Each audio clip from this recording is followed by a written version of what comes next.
Donc 1 en chiffre romain.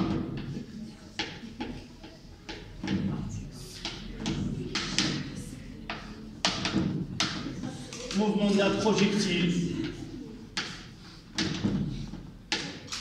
Mouvement d'un projectile dans le champ de pesanteur.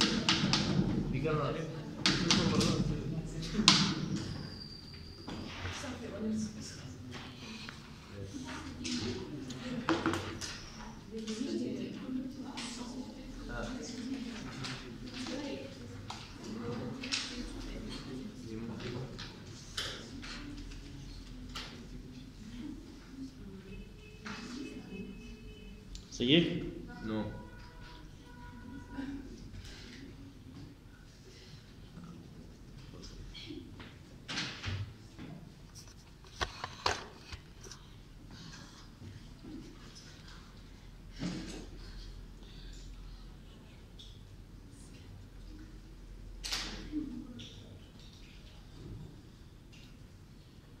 Essayez de lire l'exercice. Oui. Un seul exercice. Ça, c'est un sujet qui est thématique. Non, non, c'est lit pour comprendre ce qu'on va traiter. Pour faciliter, c'est pas. D'abord, on dira dans une région il y a un champ de pesanteur. C'est là où tout corps de masse M subit une force qu'on appelle le poids. Tant qu'on se sent attaché à la terre, il y a ce poids-là. Dans tous les exercices qu'on va traiter, on supposera que le champ de pesanteur est uniforme. Ça veut dire quoi? Elle garde la même intensité, la même direction et le même sens.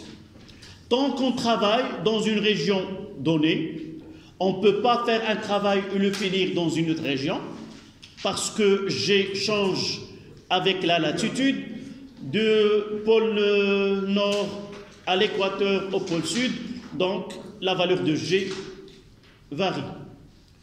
Donc dans nos exercices, on a toujours l'obligation de prendre un champ uniforme parce qu'on ne travaille pas en mouvement d'un projectile dans un champ de pesanteur uniforme. Même, c'est uniforme. L'exercice que vous avez devant vous, c'est un exercice qui est thématique et ça concerne, il y a une histoire dans cet exercice. Oui, évidemment, la plupart des exercices doivent avoir une histoire et un but. Vous voyez que ça commence par un athlète qui est lors du dernier championnat du monde d'athlétisme qui a eu lieu à Paris en août 2003. Le vainqueur de l'épreuve de lancer de poids, André Meknevich,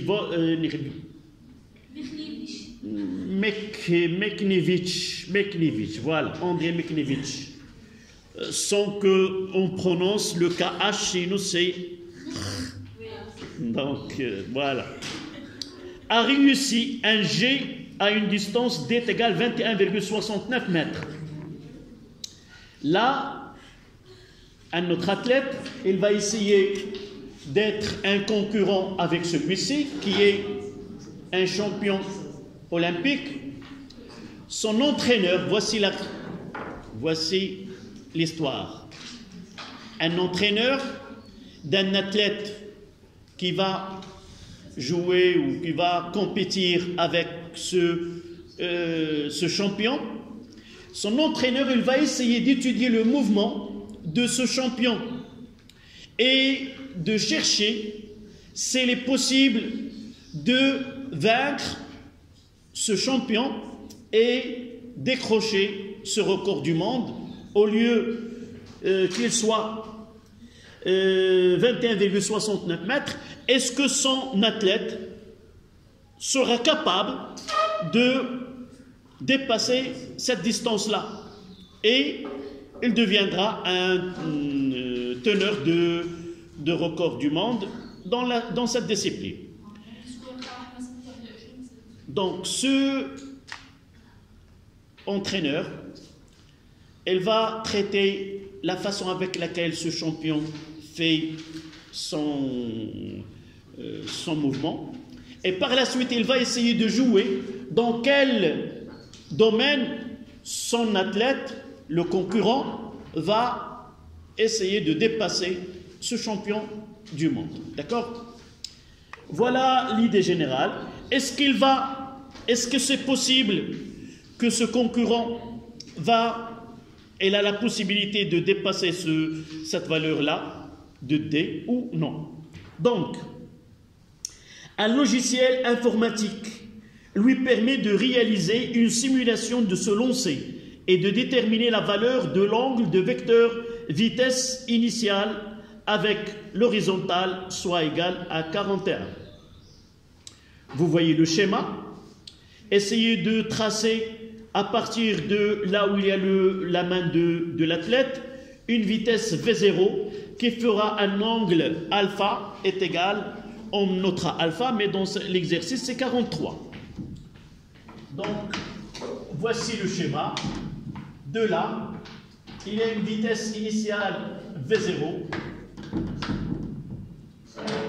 et là c'est alpha, c'est 43 degrés. Et de là à là, on va donner ce H là, et sera donné par la suite, c'est 2,63. Là, H, c'est 2,63 mètres, et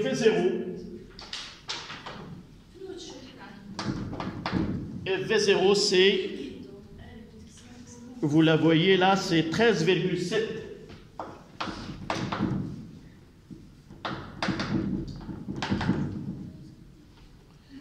Donc, cet entraîneur, il a pris une vidéo de cet athlète, il a traité cette vidéo par un logiciel qui lui a permis de calculer la vitesse initiale avec laquelle ce champion a lancé ce projectile et même de déterminer l'angle alpha qui était 43 degrés.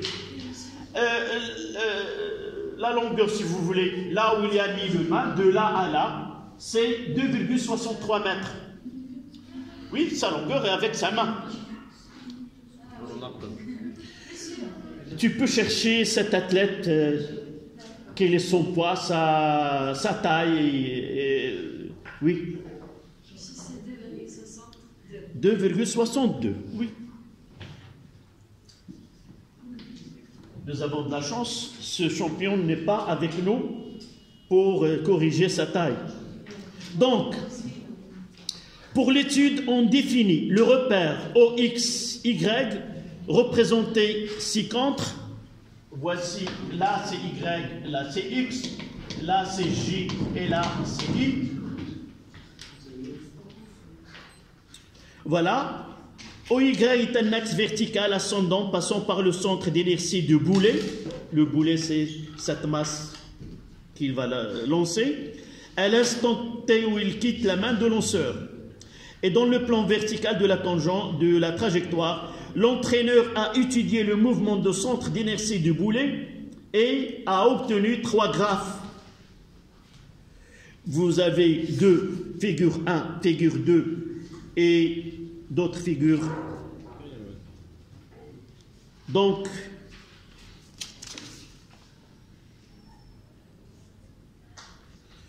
ça, la troisième, c'est celle vers le bas. Donc, pour chacune des graphes, les dates correspondent à des points successifs sont séparés par le même intervalle de temps. Et vous voyez 0,5, 1, 1,5, 2, 2,5 pour les deux graphes.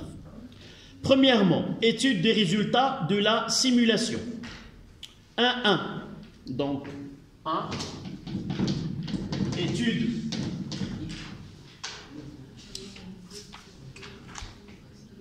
Étude des résultats de la simulation.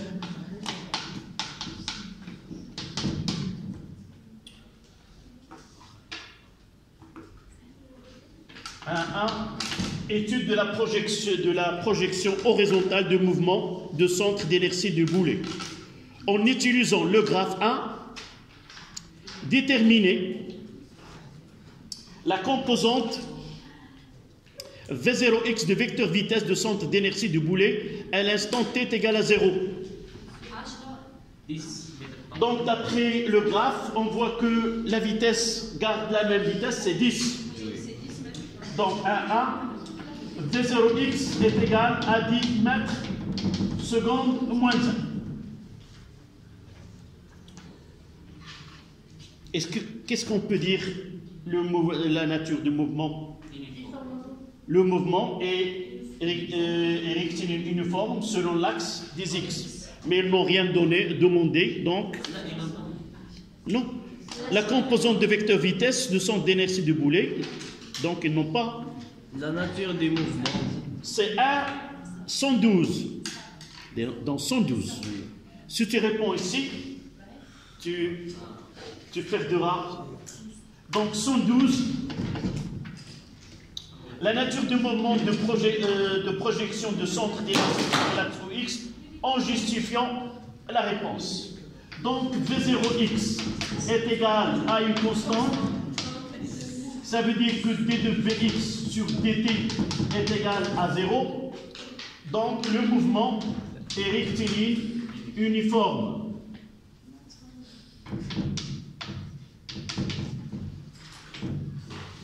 Mouvement rectiligne uniforme. 113. La composante Vx, vous avez, s'il vous plaît, vous avez déjà ce graphe. Donc ils ont dit le graphe 1, 2 et celui-là. Vous avez des graphes à...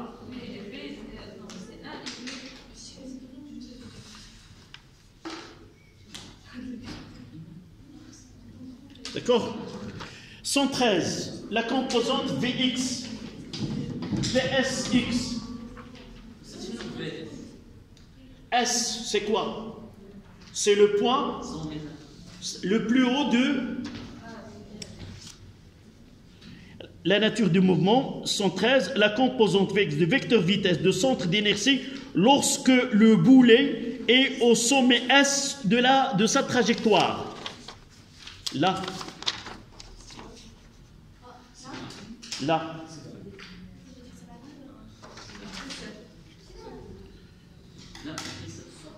Je ferai le schéma ici.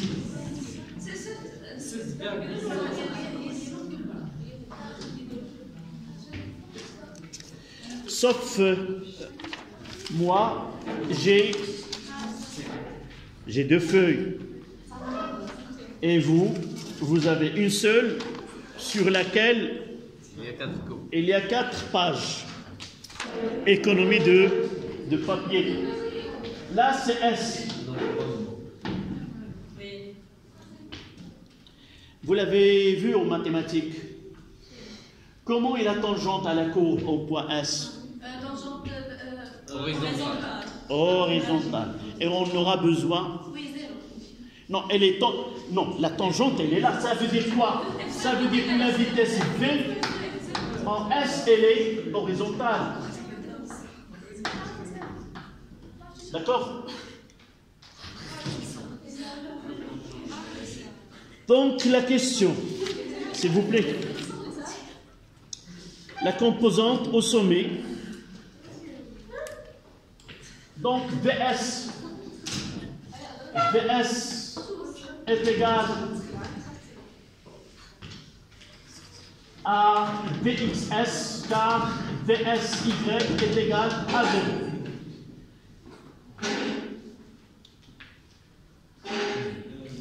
Là, c'est V0.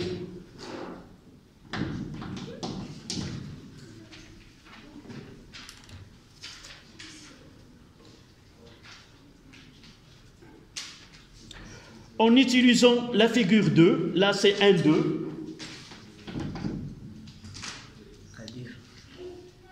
Étude des conditions initiales de lancer. En utilisant la figure 2, déterminer la composante V0Y du vecteur vitesse à l'instant de date t est égal à 0. Monsieur, Oui. 10 mètres par seconde. C'est un peu inférieur à 10. 9,5. On prendra, 9,5. voilà, V0 Y est à peu près 9,5 mètres secondes moins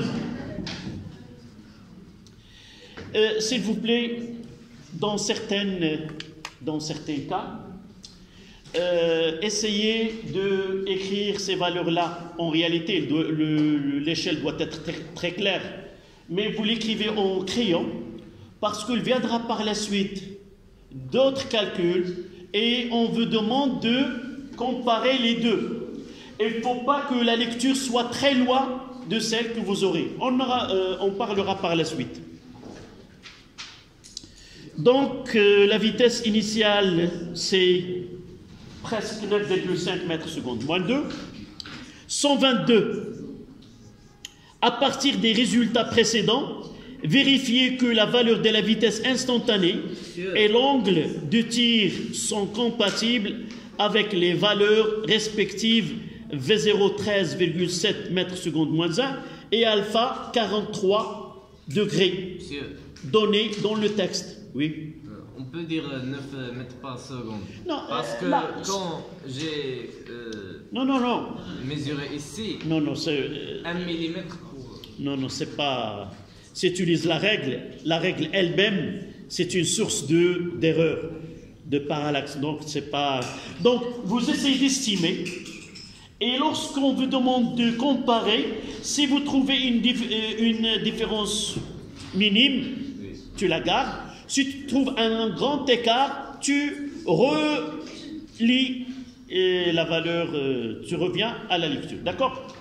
Donc, la question, donnez-moi comment répondre, vérifier que V0 est 13,7 mètres par seconde. Nous venons de faire le calcul. Qu'est-ce que nous avons calculé? Là, V0x et V0y.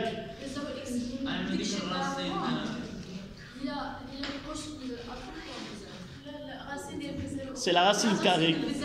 Voilà. Là, c'est la question 122.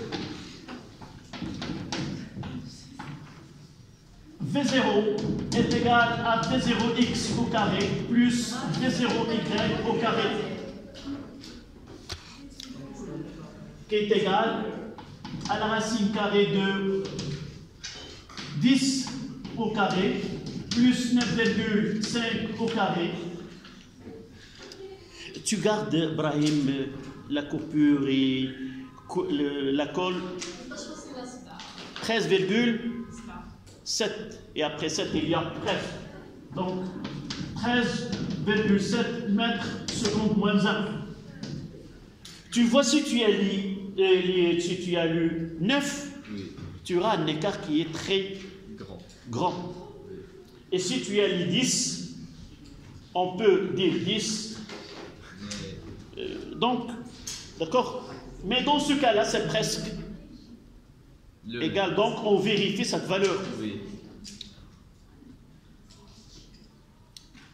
Pour un point, comment dois-je vérifier que la tangente, que alpha est égale à 43? J'achèterai la réponse. Comment dois-je vérifier que alpha est égal à 43 degrés? Une seule chance. Non, يلا. نعملوا الاسقاط هيدا ونعملوا هذيك تساوي كوسينوس في فين؟ كوسينوس خليه يكمل. نقسم السينوس على الكوسينوس تعطينا طونجونت الفا. وشنو هي طونجونت الفا؟ طونجونت الفا Tu passes au tableau? concrétiser ou la هيدا entre les tangentes alpha. C'est quoi tangente alpha?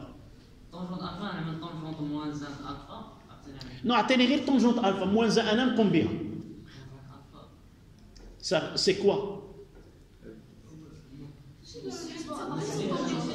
Donc je passe à un autre, mademoiselle Iman.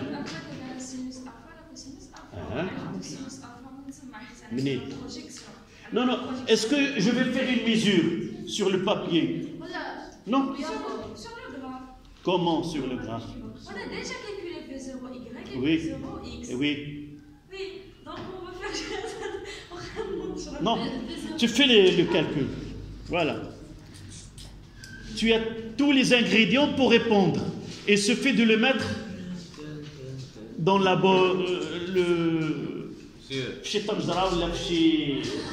Voilà.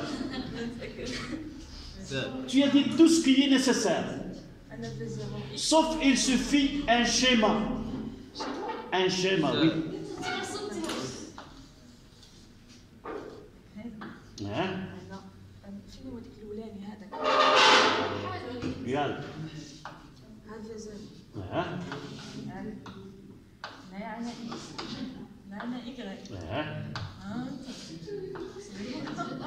شنو هذه؟ يلا فوالا انت بديتي صافي انت بديتي لا سي une projection c'est pas une flèche. Oui, c'est une projection. Donc un trait. Voilà. C'est une projection. Yalla. Tu es sur la pointe de gagner ce point. Voilà.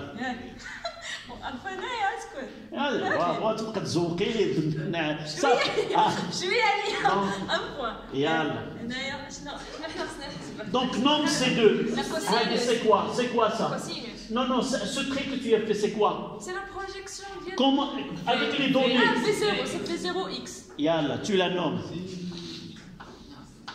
et l'autre V0Y voilà donc cette tangente alpha est égale à quoi?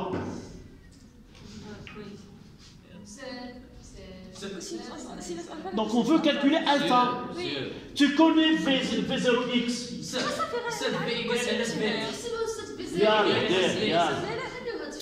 Non.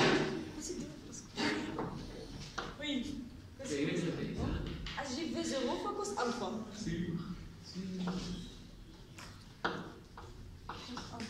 Nous n'avons pas le même trajet à suivre.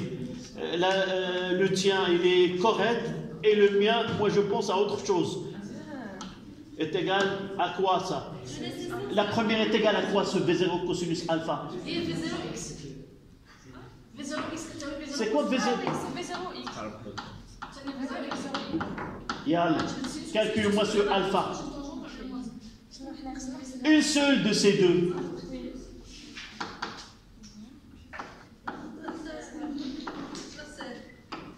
Allah barak safi. C'est exact. Tout à l'heure, je t'oriente vers la tangente. La tangente alpha, c'est le côté opposé qui est V0Y sur V0X. C'est la même chose. C'est ça ce que tu voulais dire tout à l'heure, mais tu n'as pas concrétisé donc le point pour... On aura des points à gagner. Donc rappelle-moi. Non, rappelle-moi. Oui, je connais ton prénom. Rappelle-moi ultérieurement. Donc on fait le calcul. Donc ça sera cosinus de alpha est égal V0 c'est 10 divisé par 13,7 et essayez de faire le calcul. Ça donne alpha sensiblement égal à cette valeur qui est 43 degrés. Voilà.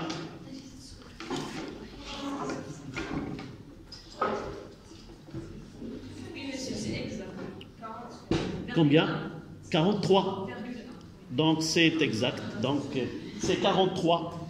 On passe 1.3, étude du vecteur vitesse du centre d'inertie du boulet. Déterminer toutes les caractéristiques du vecteur vitesse du centre d'inertie du boulet au sommet de la trajectoire. Les caractéristiques d'un vecteur, c'est la direction, le sens et l'intensité ou le module, la norme. D'accord? Donc c'est quoi? Il nous donne Vs comme norme est égal d'abord, c'est quoi? C'est la racine carrée de Vsx au carré plus Vsy au carré. Nous avons déjà dit que Vsy est égal à 0 et Vsx est égal à 10, ce qui donne que Vs est égal à la racine carrée de 10. De 10 au carré qui est égal donc à 10 mètres secondes moins 1. Voici la norme. Direction.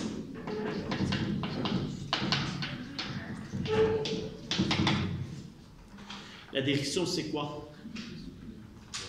C'est la tangente en S. Tangente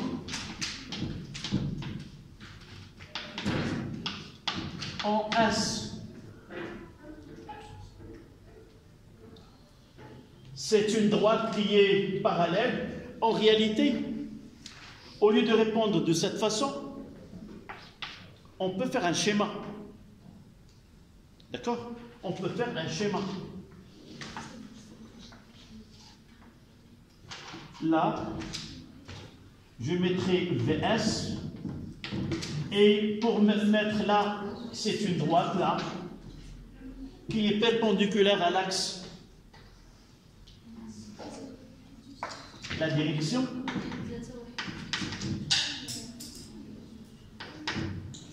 Et le sens, c'est le sens de mouvement.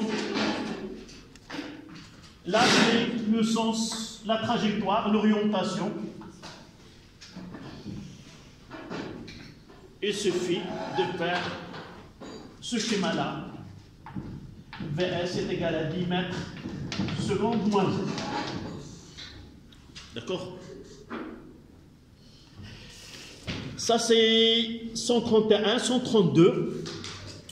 Sur le graphe y est égal à f de x, donné, et en annexe, c'est le vecteur vitesse V0 de centre de gravité de boulet, de lancer, le vecteur Vs de centre d'inertie de boulet au sommet de la trajectoire. Donc, c'est-à-dire sur la feuille que vous avez, vous allez essayer de tracer sur ce graphe-là V0 et quoi? Et Vs en respectant l'échelle. D'abord, je commencerai, pour cette question, je commencerai par Vs, V, et je vais essayer de prendre là, par exemple, cette grandeur-là.